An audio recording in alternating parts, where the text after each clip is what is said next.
عمران اندلیب دا وخت پېښور ښار کې ژوند کوونکې زرغونه بیبي کرې موجوده یم. د چا تعلق چې افغانستان ننګرهار صوبې سره دی.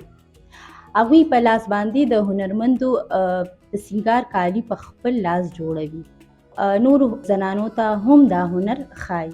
راځئ نور معلومات په موږ د زرغونې بیبي نه وکړو. تاسو خپله پیژنګلو را سره وکړئ. زما نوم زرغونه دی. زه د ننګرهار ولایت سره تعلق ساتم. دلته په پېښور کې ژوند کوم او دلته جینکو ته زه آرټیفیشل جیولري ښیم.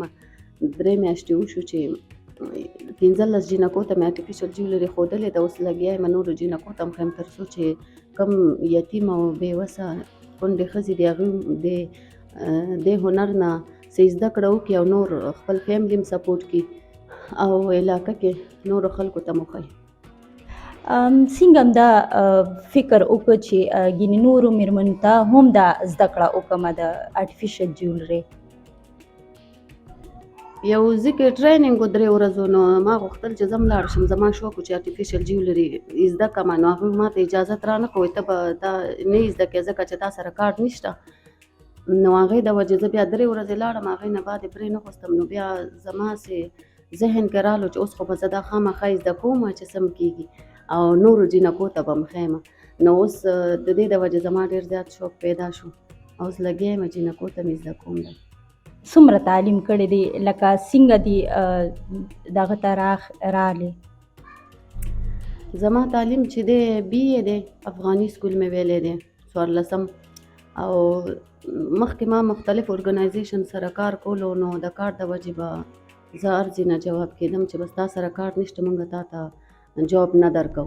نو بیا ما وویل چې دا خو خپل لاس هنر دی، بس دا به خپل کور کې جوړوم ځکه چې دې کې خو څوک کار نه غواړي او جوړوم به مارکیټ کې به بیا زما هسبند خرڅوي. همداسې بیا علاقه کې چې کوم نور بېوسه خلک دي هغوی هم مانه دا وړي او هغوی هم ځان دپاره خرڅوي، ما ته هم پکې پیسې راکوي او خپله مخ وي.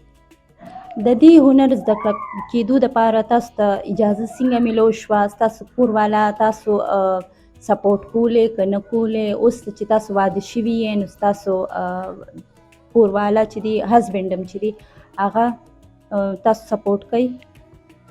اول خو چې کله ما تعلیم کولو زما فیملی چې و هغه ډېر پابند و، جینکۍ به یې تعلیم ته نه پرېښودل. نو زما پلار چې و زه به ډېر زیات سپورټ کولم. نو د هغې د وجې ما 12مه پورې سبق وویلو. کله چې زما واده وشو بیا زما هسبند هم ما سره ډېر زیات سپورټ و. 13 او 14 مې دلته پېښور کې وویلې.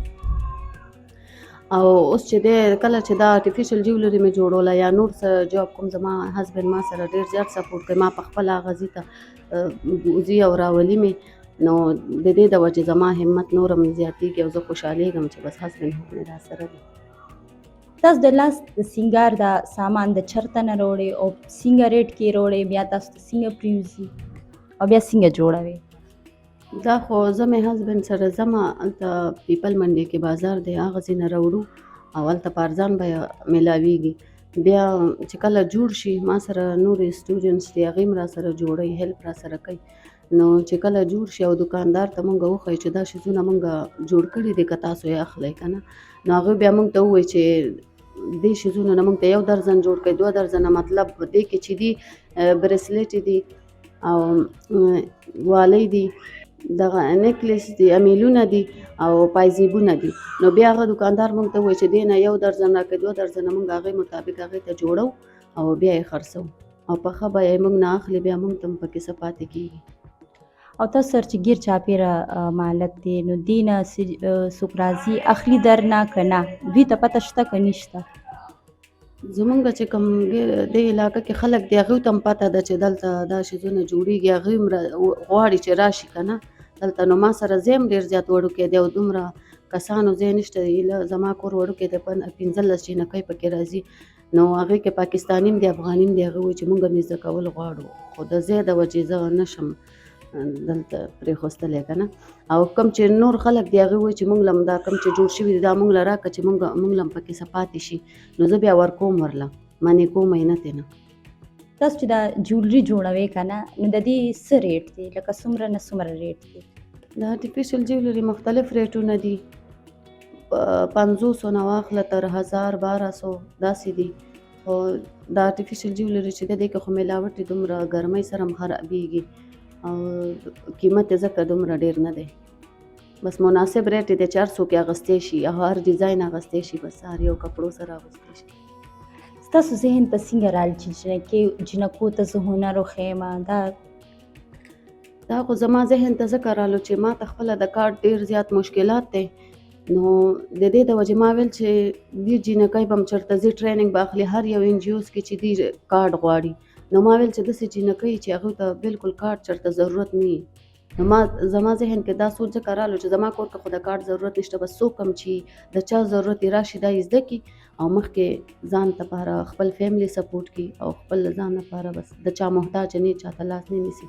د دې د وجې تاسو چې جنکو ته هنر زده کوئ نو بیا هغې نه پس سرټیفیکیټ ورکوئ او هغوی څومره ټایم کې زده کړه کوي؟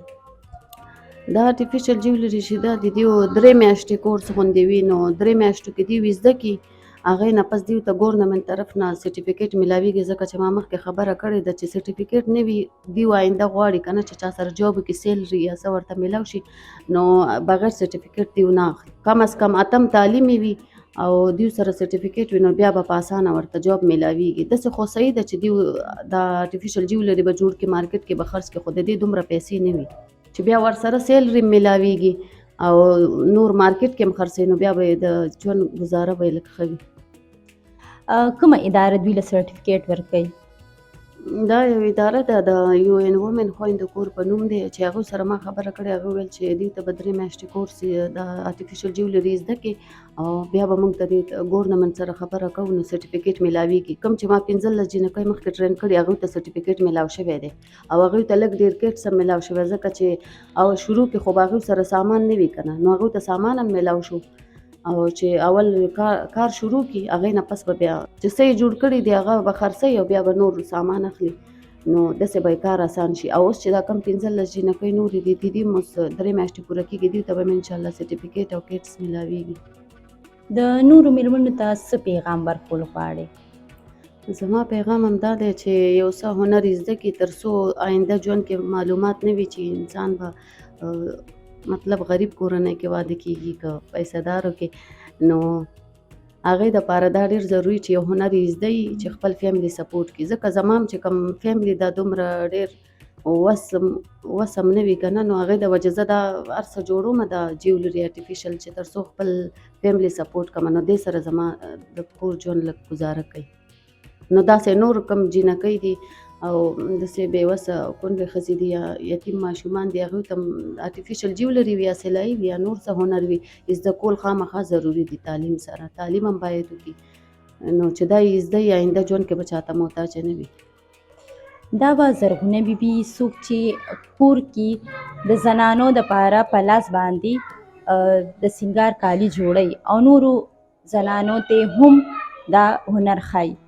نورو زنانو ته هم پکار دی چې د زرغونې بیبي شانتي هنر زده کړي او د خپل کور والو سپورټ وکړي.